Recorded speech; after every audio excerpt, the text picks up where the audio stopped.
Welcome back. Asbestos abatement regulations came into full force recently, and recently as in 2 years ago, 2020, but there are concerns they are not enough. One troubled citizen says people's safety is still a concern. In fact, kids' safety in schools particularly is also a major concern. To discuss the dangers of asbestos, we're joined now by Mario Wilker from Asbest Inspect. Mario, a very good morning to you, and thank you so much for your time. How are we finding ourselves 2 years after the abatement regulations, still struggling to get rid of infrastructure or buildings or structures themselves that still have any kind of trace of asbestos? Yes, it's been the government's intention to ensure that the safety of workers in the workplace are protected with the asbestos regulations. The regulations were promulgated in 2020, but the final provisions for the inspection and the warning signs that need to be placed only came into operation on the 31st of May of this year. The two provisions in the regulations were postponed until then. The main problem that one has is that asbestos was used in a wide variety of building materials for the manufacture thereof, and was included in all buildings that were constructed prior to the prohibition in 2008.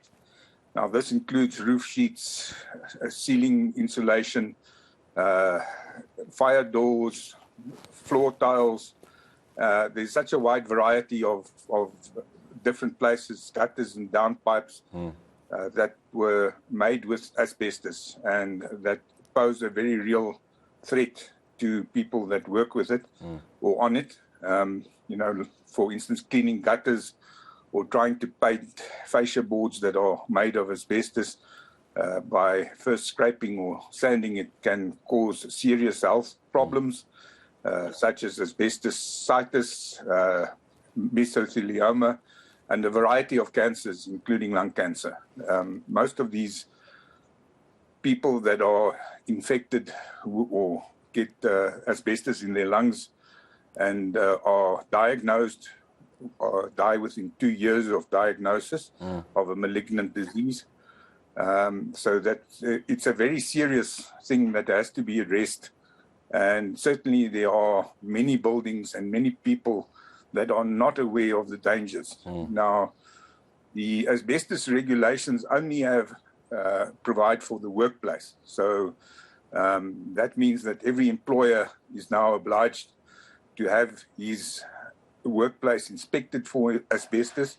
And if the asbestos is found, then they must have an inventory drawn, risk assessments done, and the asbestos management plan must be put in place to either repair or remove the asbestos that is found. So this must be done by a competent person or an authorized inspection authority that has the necessary knowledge and experience to enable them to identify all the asbestos that is on the premises. Now, not only did the asbestos regulations come into force, but there was also the Property Practitioners Act and regulations, which came into force on the 1st of February of this year. And in terms of Section 67 and Regulation 36, there are now provisions for the compulsory disclosure of defects in any property that has to be made to any potential purchaser or lessee of any premises. Now, that would include also residential premises. And what it says is that a defect is anything that can, amongst others, affect the health and welfare of the future occupants.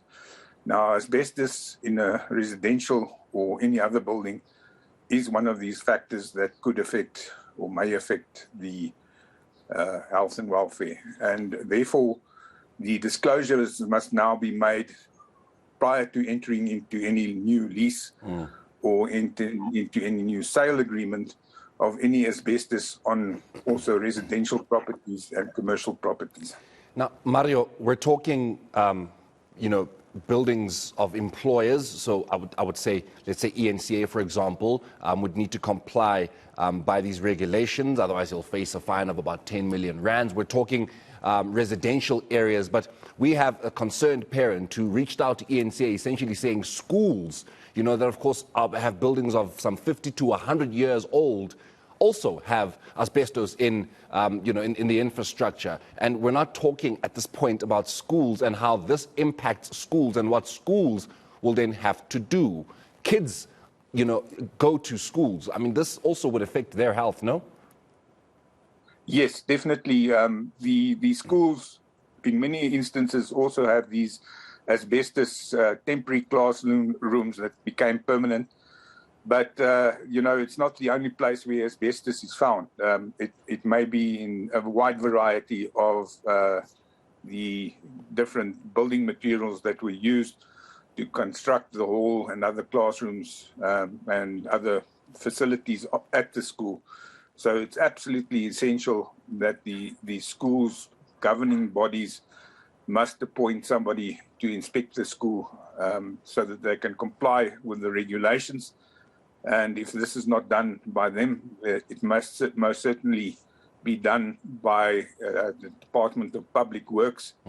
I do not think they've even started at this stage to inspect the government buildings for asbestos as they were supposed to.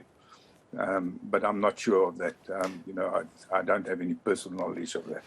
You know, Mario, we're having a conversation about the removal of asbestos in essentially every building in this country. And we are having this conversation at a time when, in the Free State, well over 10 people, involved in the Free State asbestos scandal have been arrested. And of course, there is that case that is ongoing, which essentially brings us to the question of implementation. There seems to have been a fault or an issue of implementation in the removal of asbestos in the Free State, which seems, I think, to be wide-ranging across the country. Implementation is the problem. So there are regulations, but there seems to be no willingness, or at least no will from the government and from those that have the ability and the willpower to do so, to actually get rid of asbestos. Is that the issue we're facing here, implementation? Well, I think, firstly, the public was not made aware of the problems with asbestos and of the regulations. It has not reached the press to any large degree to inform people that they must do these things. And until such time as the employers are not aware and the people are not aware of the dangers of asbestos, it is unlikely to change. The problems with the companies that were appointed in the Free State is a total different kettle of fish. I mean, there were large sums of money paid over and nothing was done to remediate the problem with the asbestos. That I'm sure will be covered by the courts at the time. But a situation like that, Mario, you would agree, makes it difficult for, once the information has been shared, as we are having this conversation now about the removal of asbestos and educating people that do not know about it, I'm sure you would agree that, when you have issues like what we are seeing in the Free State, it essentially just hampers or hinders the progress of the removal of asbestos. You've got people who are being tasked with this responsibility and they are not doing it. Instead, they're choosing to be corrupt. So we can share the information as much as possible, but when you have people who do not do what it is they're appointed to do, it doesn't really help the cause. You would agree? Yes, but that is the problem with many of the BE appointments that are being made, that the work is not properly carried out and, that the funds seem to just disappear before the contracts are completed. This is not a problem that can be resolved except by government and the stamping out of dishonesty and theft and all the corruption that goes with it. But, there is a private sector and we concentrate mostly on getting the private sector to comply because of the dangers to the workers in the environment. And, the inspections that are done to ensure that the health and safety of the workers. And also, if the residential properties need to be inspected, that a report can be given that can be used for the compulsory disclosure of the items that are found. Yeah. Mario, thank you very much just for the insight and helping us understand this a bit better. And hopefully there are people out there who, in fact, if they did not know about what is happening where the asbestos situation in this country is concerned, now know a little better, especially employers, schools, and hopefully other government officials. But we'll leave it there with you. That, of course, from Asbest Inspect is Mario Wilker.